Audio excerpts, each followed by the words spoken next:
أعوذ بالله من الشيطان الرجيم بسم الله الرحمن الرحيم. Siapa yang Allah pengen ngasih dia kebaikan, Allah uji. Hah? Kok gitu caranya? Ternyata kayak gitu rahasianya. May yuridillahu bihi khairan, may yuridillahu bihi khairan. Siapa yang Allah pengen ngasih dia kebaikan, Allah kasih dia musibah atau ujian. Kenapa bisa seperti itu, Ustaz? Fa inna ma'al usri yusra, inna ma'al usri yusra. Seolah-olah Allah bilang di dalam ayat itu, kalau kalian mau dapat kemudahan, biasanya lewatnya kesusahan dulu. Kalau kalian pengen dapat keberuntungan, biasanya dapatnya kerugian dulu. Tapi keberuntungan dan kerugiannya pasti nggak sebanding. Keberuntungannya jauh lebih besar daripada kerugiannya. Kerugian itu kayak modal doang, DP. Jadi kalau kita mau dapat kejutan dari Allah, Allah kasih kita DP. DP-nya apa? Ujian. DP-nya musibah. DP-nya rasa nggak nyaman. Itu DP tuh. DP terhadap apa? DP dari Allah terhadap hadiah-hadiah besar yang Allah pengen ngasih ke kita setelahnya. Cuman banyak orang yang menolak DP ini. Sama kayak kita misalnya. Kalau kita mau ngasih dia hadiah, kita kasih dia kayak kejutan dulu. Dia lagi ulang tahun nih, disiram air dulu. Setelah itu dikasih hadiah-hadiah yang mahal. Rela gak disiram air demi hadiah? Rela, udah siramin lagi aja. Kalau setelahnya ada hadiah. Yang kita gak rela, kalau setelah disiram, disuruh bersih-bersih sendiri dan gak dikasih apa-apa. Kan gak rela tuh. Berarti ini bab iman. Yakin gak kalau Allah tetap ngasih hadiah? Kan sabar dan iman itu ternyata tahu aman, kembar. Kalau kita yakin Allah ngasih hadiah setelah ngasih kita DP ujian, ya kita akan sabar. Gak apa-apa deh, bentar lagi mau dikasih hadiah, digini-giniin juga gak masalah. Dibully, diapain sama Allah, biarin aja. Ya Allah saya sabar, kan bentar lagi mau dikasih hadiah nih. Ini masalah yakin. Tapi kalau kita gak yakin, apa sih maunya Allah gitu kan? Begitu kalimat ini keluar, maka yang muncul setelahnya adalah mengeluh, berputus asa, dan gak akan sabar menghadapi ujian. Ujian, kata Nabi, may yuridillahu bihi khairan. Siapa yang Allah pengen kasih hadiah, siapa yang Allah pengen kasih kejutan, siapa yang Allah pengen kasih pertolongan, siapa yang Allah pengen kasih kebaikan, yusib min, Allah akan uji dia dulu. Ini sunnatullah. Sehingga kalau kita lagi diuji, yang kita lihat jangan ujiannya, apa setelah itu. Gimana ngelihatnya Ustaz gak kelihatan? Dengan mata hati. Istafti qalbak, tanya kepada hatimu, kelihatan enggak? Dengan mata hati. Gimana ngelihat dengan mata hati? Dengan iman, saya percaya Allah pasti ngasih kebaikan setelah ini. Orang Allah sendiri yang ngomong, enggak ada satu huruf pun di Al-Quran yang salah. Apalagi satu ayat, apalagi dua ayat. Fa inna ma'al usri yusra, ditegesin lagi. Inna ma'al usri yusra. Tapi usr dulu, baru yusr. Dikasih kesusahan sedikit, dikasih kemudahan yang banyak. Dikasih kesusahan sedikit, dikasih kemudahan yang banyak. Ini yang kita coba bangun tajdidul iman. Bangun memperbarui yakin. Sehingga ketika kita diuji, sedih, wajar. Mengaduh sedikit, bukan mengeluh ya. Kalau mengeluh kan nyalahin Allah. Kalau ngaduh, yang namanya orang dicubit kan, itu ngaduh. Tapi kalau, apa sih maunya Allah? Nah itu ngeluh. Antara mengadu dengan mengeluh berbeda. Mengadu itu manusiawi. Sedih itu manusiawi. Air mata bahkan bukan hanya manusiawi, itu rahmat dari Allah. Orang yang gak bisa menangis itu yang bahaya. Kalau kita masih bisa menangis, berarti kita masih peka hatinya. Bukankah anak kecil paling sering menangis? Berarti hatinya peka. Siapa lagi setelah ini anak kecil yang paling sering menangis? Cewek. Cowok itu emang gak punya perasaan, makanya jarang nangis. Cewek dikit-dikit nangis, jangan bilang, cemen banget sih nangis, cengeng apa. Enggak, karena dia perasaannya lebih peka dari kita. Itulah kenapa Allah menitipkan bayi kepada perempuan. Kalau dititipin ke laki-laki, hancur. Di balik kepekaan perempuan, di balik sensitifnya perempuan, di balik perasaannya yang luar biasa, di situ Allah Subhanahu wa taala menitipkan amanah, dia yang paling baik dalam merawat bayinya. Perempuan secara umum mungkin lebih banyak bicara daripada laki-laki ya. Walaupun ada orang yang perempuan pendiam banget, ada yang gak ngomong sama sekali, misalnya diem-diem aja, ada. Tapi secara umum perempuan lebih banyak berucap daripada laki-laki. Emangnya ini kekurangan? Bukan. Ini kelebihan. Kalau dia berikan itu dalam hal yang tepat. Apa yang tepat? Mendidik anak. Justru karena perempuan banyak ngomong, lebih baik dalam mendidik anak daripada laki-laki. Laki-laki itu kurang mendidik, kurang mengedukasi kepada anak dengan usia tertentu. Karena dia jarang memahamkan. Salah hanya marah, salah hanya ditegur. Kalau ibunya jelasin, nah gini sebelum tidur ibunya yang ceritain banyak cerita. Saya sendiri ngalamin. Sering mana seorang ayah sama ibu interaksi sama anak dalam bentuk verbal. Sering ibu.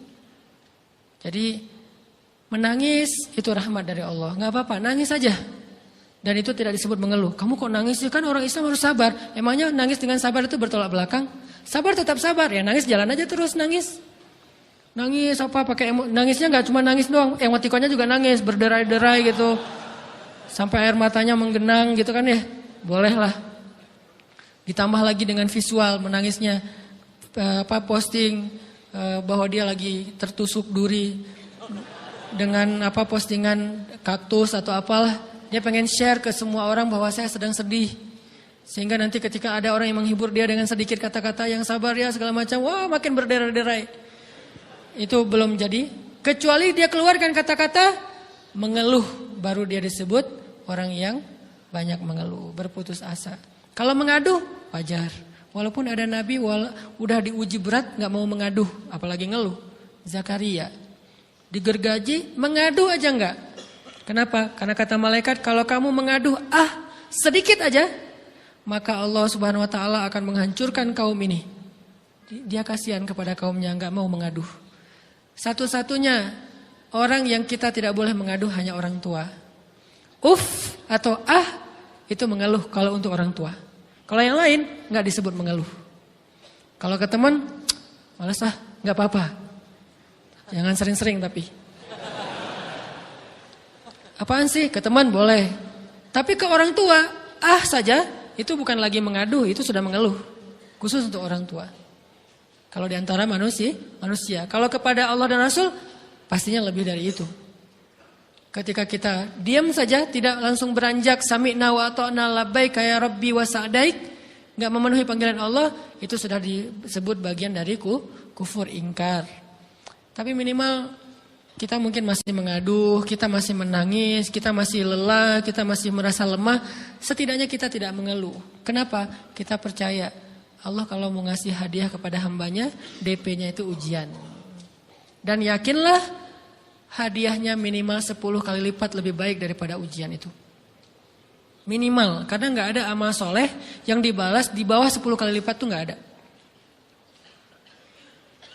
Amal soleh, amal ya bukan niat. Amal yang udah kita kerjakan minimal dibalas 10 kali lipat. Minimal, maksimalnya bighairi hisab, tanpa batas. Bighairi hisab, tanpa batas. Ada yang 700 kali lipat kayak sedekah. Tapi tetap aja ayat sedekah di akhirnya ujung-ujungnya apa? Bighairi hisab juga kan? Berarti sedekah itu minimal dibalas 700 kali lipat. Minimal. Kalau kita yakin. Selalu syaratnya kalau kita yakin. Dan saya ngebuktiin itu banget. Saya pernah ngalamin lagi jalan-jalan di sebuah kota yang ada becak kayuhnya, becak sepeda gitu ya. Jalan terus saya bilang, Pak berapa ongkosnya? 20.000. Udah naik aja 20.000. Karena kita keliling-keliling kota, ternyata saya jadi kasihan sama dia 20.000. Kasihan kan 20.000 dibayar keliling kota, walaupun pas mampir beberapa tempat mungkin dia dapat tips ya. Tapi saya nggak tega gitu, dia cerita tentang anaknya lagi sekolah, apa segala macam, makin bikin baper kan. Pas selesai, saya kasih dia 100.000. Dari 20.000 dikasih 100.000 karena kasihan. Dan saya yakin, nggak mungkin sedekah itu sia-sia. Kan Nabi bersumpah kan, demi zat yang jiwaku di dalam genggamannya, tidak berkurang harta karena sedekah. Demi Allah kata Nabi, nggak berkurang harta karena sedekah. Berkurang harta karena belanja, ya. Berkurang harta karena pacaran, banget. Modal banget kan, apalagi buat cowok. Tapi berkurang harta karena sedekah, nggak mungkin kata Nabi. Demi Allah nggak berkurang harta karena sedekah. Berkurang harta karena istri, nggak. Karena memberi kepada istri itu pahalanya lebih gede daripada sedekah. Makanya ngemodalin pacaran setelah nikah itu tumbuh berkah. Modal pacaran sebelum nikah itu apes. Jadi kalau pengen modal nih, ngemodalin cewek, traktir, ngapa-ngapain, bayarin, jangan sebelum nikah. Sebelum nikah jadi orang pelit aja, nggak apa-apa. Tapi setelah nikah, jor-joran ngasih, apalagi yang, bayarin semuanya. Kenapa? Pahalanya lebih gede daripada sedekah. Bahkan lebih gede daripada infak fi sabilillah. Seorang suami memberi nafkah istri, itu pahalanya terkadang lebih besar daripada kita berinfak untuk fi sabilillah, untuk korban perang. Saya heran kalau ada orang sedekahnya rajin tapi ke istrinya kikir, aneh, berarti dia nggak ngerti konsep. Padahal memberi kepada istri itu selama itu kebutuhan pokok ya, dan sedikit entertain, nggak apa-apa asal nggak berlebihan, itu luar biasa. Makanya saya kalau jalan sama istri yang yang mana? Itu yang Oni suka. Oh ya, Oni suka. Kasih aja. Kenapa? Minta ini. Kasih. Selama ada kan kenapa nggak dikasih kan ya? Nanti Allah ganti. Makin rajin kita ngebayarin istri kita, ngebelanjain istri kita, makin Allah ngasih yang kita nggak pernah duga-duga. Sampai istri kita cemburu sama kita. Kok kamu duitnya banyak banget sih? Kan gara-gara aku sering ngasih ke kamu. Ya udah sini lain lagi. Mau ditransfer berapa gitu kan ya? Saya ngasih 100.000 ke si bapak. Dan saya yakin teman-teman sedekahnya pasti lebih dari itu karena 100.000 saya sebut. Kalau 1 juta ke atas saya nggak mau nyebut, malu dong, ria ya.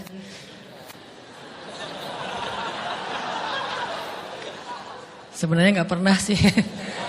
100.000 deh, karena kan kecil, saya kasih 100.000. Ternyata begitu saya kasih 100.000, dia doa. Nah ini nih pentingnya sedekah ke orang yang membutuhkan tapi nggak minta-minta, dia tulus. Dia langsung doa, ya Allah Pak, mudah-mudahan rezekinya lancar, berkah, bertambah dan segala macam, bahagia keluarganya. Doa-doa ini semuanya dikabulkan dalam hitungan hari. Pertama, bertambah bahagia rumah tangganya, dapat kecupan dari istri. Dia nganggap suami saya cowok banget sih. Mulai 1 nih. 2, demi Allah, selang 15 jam kalau nggak salah, karena waktu itu malam, besok paginya ada orang yang ngejar-ngejar saya pengen ngasih hadiah. Ustadz, saya pengen ketemu Ustadz. Maaf, saya nggak bisa ketemu sekarang, lagi rush, lagi tight schedule, gitu-gitulah, sok-sok gaya nggak jelas gitu ya. Terus Ustadz, saya pengen banget ketemu. Dia nggak ngomong pengen ketemu apa. Kalau dia bilang mau ngasih duit kan langsung saya prioritaskan kan ya. Berhubung dia nggak ngomong, ya udahlah, saya sosok jual mahal gitu. Tapi yang namanya rezeki kan gimana kita tolak, dia datang kan. Saya nolak. Pokoknya sebentar aja 5 menit nggak akan ganggu waktu Ustadz. Ya udah besok pagi ya pas breakfast gitu. Pakai gaya-gaya dikit breakfast. Pas breakfast, oh ya siap Ustadz. Jam berapa? Jam 8. Udah janjian jam 8. Mungkin orangnya nih dengar live streaming, Pak jazakumullah khair jaza. Makasih banyak, mudah-mudahan Allah tambahkan rezekinya. Terus beliau besok mau flight ke luar kota jam 8. Akhirnya ngubungin lagi malamnya, Pak Ustadz maaf gak bisa ketemu besok. Karena saya jam 8 itu jadwal terbang. Oh ya udah gak apa-apa, seneng dong saya gak jadi ketemu kan. Tahu gitu kan nyesel saya tuh, seneng. Besok pagi jam 6, Pak Ustadz alhamdulillah ternyata penerbangan saya di-delay ke jam 11. Allah delay penerbangannya demi ngasih rezeki buat saya. Kan luar biasa kan. Nah, ini hikmah kepedean saya, kegeeran kepada Allah gitu. Di-delay demi saya. Kan kadang-kadang GR ya depan Allah ya. Robbi akraman kan gitu ayatnya. Allah memuliakan saya dengan istighfar tetap. Akhirnya saya bisa ketemu Ustadz. Saya nggak baca WA-nya. Terlambat baca, baru baca jam 8. Dia udah mulai agak putus asa. Kayaknya udah gak mungkin ketemu nih. Jam 8 pas saya baca, ternyata orangnya nggak di delay. Ya udah saya balas, ya udah sekarang saya tunggu ya jam 9, maaf cuma sebentar. Enggak apa-apa Ustaz, 5 menit. Datang dia. Datang ngasih apa coba? Ngasih duit 200 juta. Demi Allah. Cuman berselang beberapa jam saya tolak-tolak. Tahu gitu Pak, datang malam ini aja.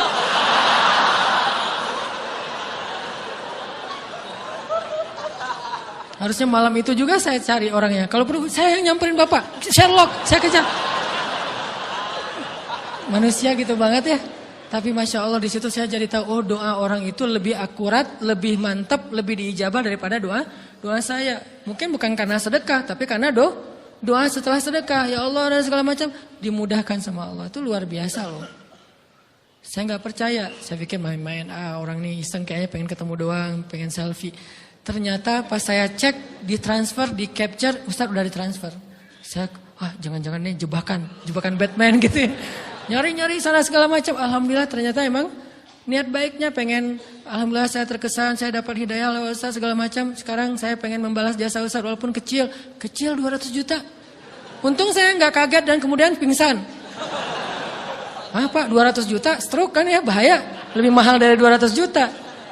Ini keajaiban ya teman-teman. Jadi kita tuh, saya kan sering bilang, keajaiban itu terjadi tergantung tingkat iman. Bukan saya udah soleh banget, enggak. Saya belajar terus untuk yakin deh sama Allah. Modal kita tuh kan gini sebetulnya kan.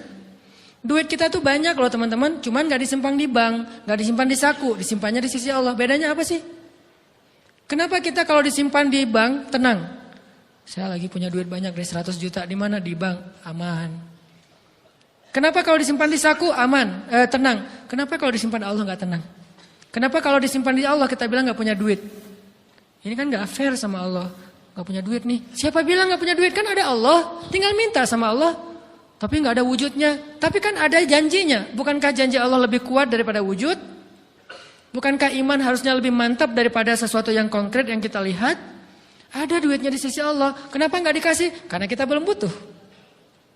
Kalau kita yakin duit kita itu ada di Allah. Tapi dikasihnya pas kita butuh. Begitu butuh ya Allah langsung dikasih sama Allah. Itu banget benar-benar terjadi dalam kehidupan kita. Pasti kayak gitu. Tingkat tergantung kita yakin apa enggak. Nih, kalau Allah bilang, "May yuridillahu bihi khairan", Allah kalau pengen ngasih hadiah kepada seorang hamba, Allah kalau pengen ngasih kejutan kepada seorang hamba, yusib. Allah kasih dia ujian sedikit aja. "Walanabluwannakum bisyai'", sedikit, bisyai'im minal khawf wal ju' wa naqsim minal amwal wal anfus wath thamarat wa basyiris sabirin. Kami uji sedikit aja dengan rasa lapar, dengan rasa takut, dengan sedikit kekurangan ini dan itu, sedikit. Tapi wa basyiris sabirin, sampaikan kejutan kepada orang yang bersabar. Sampaikan kejutan kepada orang bersabar. Jadi bisa dibilang kejutan-kejutan hidup kita itu munculnya dengan iman dan sabar. Dengan iman dan sabar. Iman artinya yakin, husnuzon sama Allah. Ana inda dhanni abdi bi. Aku tergantung prasangka hambaku kepadaku. Sabar. Wasta'inu bis sabri wassalah. Minta pertolongan Allah caranya dengan sabar. Kemudian dengan sholat. Pasti Allah tolong. Ustaz, saya udah sabar. Sabar lagi. Isbiru wasabiru. Kalau udah sabar, bersabar lagi. Sampai kapan Ustaz? Sampai Allah Subhanahu wa taala benar-benar mengakui kesabaran kita. Setelah itu Allah pasti kasih. Terus apa yang harus saya lakukan Ustaz? Buktikan di hadapan Allah kita itu hamba yang penyabar. Jangan bilang ya Allah, saya akan sabar. Jangan, tunjukin aja. Ya Allah, kurang apa lagi dari saya? Tunjukin aja. Nanti Allah sendiri yang akan memberi kita gelar sabirin, sehingga Allah bilang wabasyiris sabirin, sampaikan berita gembira kepada hambaku yang sabar. Dan kalau Allah udah ngasih berita gembira, itu beruntun loh. Kita sabar kayak Allah tahan dulu nih ya kejutan, Allah tahan dulu hadiahnya buat kita tuh, ditahan, tahan. Makin lama makin sulit pastinya, makin lama makin berat, makin lama makin berat.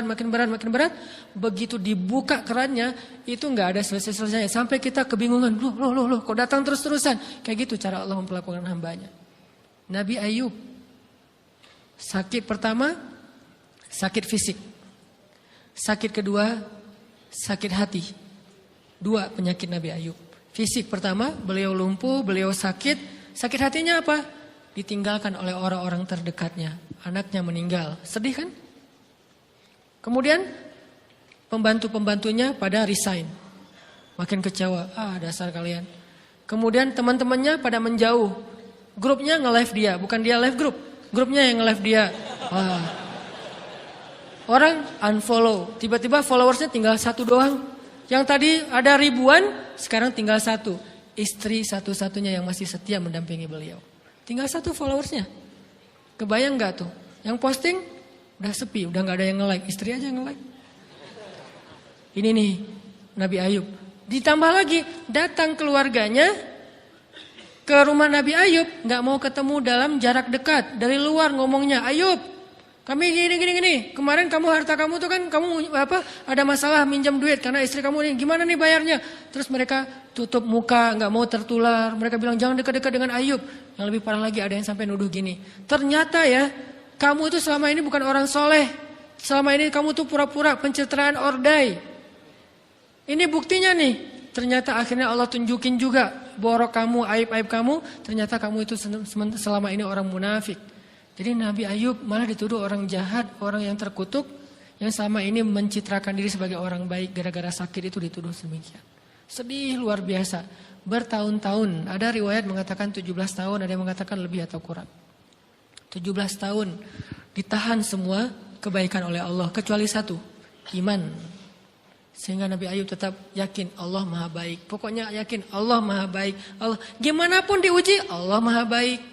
Diambil anaknya, Allah maha baik. Diambil kesehatannya, Allah maha baik. Diambil hartanya, Allah maha baik. Jadi orang yang tadinya paling kaya di negerinya, sekarang paling miskin di negerinya. Kebayang gak tuh dibalik 180 derajat. Yang tadinya paling kaya, gak ada yang lebih kaya daripada Ayub, sekarang yang paling miskin. Gak ada yang lebih miskin daripada Ayub. Allah maha baik, Allah maha baik, Allah maha baik. Husnuzan kepada Allah. Dan itu gak sehari 2 hari, 17 tahun husnuzon kepada Allah. Pada puncaknya ketika istri beliau harus menjual rambut, gundul, potong rambut, dijual demi apa? Udah gak tahu lagi mengemodalin apa untuk ngasih makan Nabi Ayub. Akhirnya nyari-nyari kerja gak ada yang nerima, jual rambut, pakai jilbab di rumah gak buka-buka jilbab. Ayub curiga, yang kenapa kamu gak buka jilbab di hadapanku? Enggak apa-apa, kan lagi musim panas, gak apa-apa. Akhirnya Nabi Ayub minta tolong dibukain, ada apa, curiga kan. Pas dibuka udah botak rambut istrinya. Nabi Ayub menangis, kenapa, apa yang terjadi? Istrinya bilang, suamiku gak ada lagi modal buat kita makan. Saya cari-cari kerja sana sini, gak ada yang nerima. Bahkan untuk mandiin hewan aja gak diterima. Akhirnya saya jual rambut saya, mudah-mudahan bisa untuk kita makan beberapa hari. Istrinya keluar, Nabi Ayub menangis, baru Nabi Ayub berdoa. Itu juga doanya malu-malu dan husnuzon. Malu-malu, husnuzon. Gimana kalimatnya? Rabbi, massaniyaddur. Ya Allah, saya sakit. Gitu doang ngomongnya. Bukan, ya Allah udah sekian tahun saya sakit, saya gini, saya gitu. Enggak. Ya Allah, saya sakit. Wa anta arhamur rahimin. Tapi tetap ya Allah buat saya engkau yang paling baik. Coba, masih ngomong gitu. Arhamur rahimin, gak apa-apa. Jadi seolah-olah mau ngomong, ya Allah saya sakit, tenang, saya gak ngeluh, ya Allah engkau tetap yang paling baik. Gitu coba Nabi Ayub ke Allahnya tuh. Langsung Allah munculkan mata air di bawah kaki Nabi Ayub. Tiba-tiba beliau jadi basah, mandi, sembuh semua penyakit, rontok dengan semua luka-lukanya. Dan wajah Nabi Ayub semua tubuhnya menjadi muda. Yang usianya tadi udah 80-an tahun, tiba-tiba menjadi di antara 35 tahun. Itu usia ideal. Maaf ya, saya usianya kurang lebih segitulah. Usia penduduk surga antara 30 sampai 40 tahun. Itu usia penduduk surga. Dan usia itu mempertemukan 2 kebaikan. Fisiknya sudah sempurna dan akalnya juga kebijaksanaannya sudah sempurna. Kalau di bawah 30 tahun, fisiknya sempurna, akalnya belum sempurna. Kalau di atas 40 tahun, akalnya sempurna, fisiknya sudah berkurang. Antara 30, 40, 45 ya kurang lebih segitulah. Nabi Ayub menjadi muda lagi. Jadi keren. Persis kayak masa mudanya. Jadi kalau ngelihat foto yang postingan pertama di Instagramnya tuh mirip nih. Kan udah postingan yang ke 1000 ya. Udah berapa tahun dia pakai akun yang sama. Wah mirip dengan yang dulu. Istrinya datang. Begitu datang, astagfirullahaladzim. Ada cowok keren di rumahnya. Tapi mirip Ayub. Cuman gak mungkin ini Ayub. Langsung nyari Ayub, di mana Ayub? Kata Ayub, saya Ayub, suami kamu. Enggak, kamu bukan Ayub. Suami saya itu udah tua, suami saya sakit-sakitan, kamu bukan Ayub.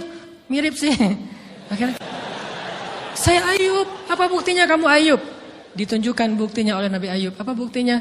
Nabi Ayub menyampaikan beberapa kenangan mereka berdua di masa lalu yang gak ada yang tahu kecuali mereka berdua. Itulah pentingnya kita menyimpan kenangan.